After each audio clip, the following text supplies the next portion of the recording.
धर्म की, सत्य की जीत होती ही है और सत्य की जीत हुई है। मैंने कहा था सत्यमेव जयते, सत्य कभी पराजित नहीं होता।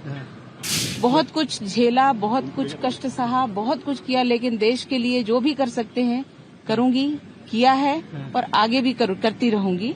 धर्म की, सत्य की जीत होती ही है और सत्य की जीत हुई है। मैंने कहा था सत्यमेव जयते, सत्य कभी पराजित नहीं होता और जो सत्य था वो मेरे साथ था और मेरी विजय हुई। मेरी विजय क्या, भगवा की विजय हुई, सनातन की विजय हुई, राष्ट्र की विजय हुई।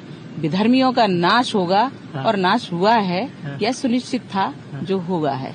मैम 17 साल लगे इस पूरे चीज को, बहुत कुछ झेला, बहुत कुछ कष्ट सहा, बहुत कुछ किया, लेकिन देश के लिए जो भी कर सकते हैं करूंगी, किया है और आगे भी करती रहूंगी।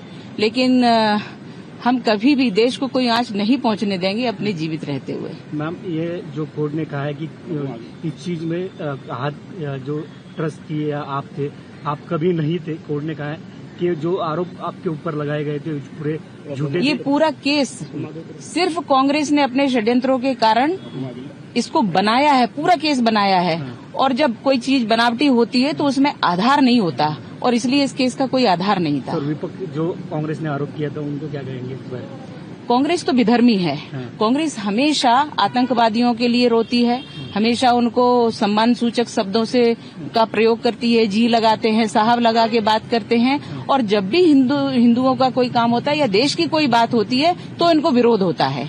और इसलिए कांग्रेस कभी देशभक्त पार्टी न बन पाई है, न बन पाएगी। इनके ऊपर तो हमेशा ये जो हमारा प्रकरण रहा, ये 17 वर्षों के में इन्होंने जो कष्ट दिए हैं और जो भी कुछ बनाया करा है, जज साहब ने स्पष्ट ऑर्डर दिया है कि उसकी जांच होनी चाहिए और दोषियों को दंड मिलना चाहिए।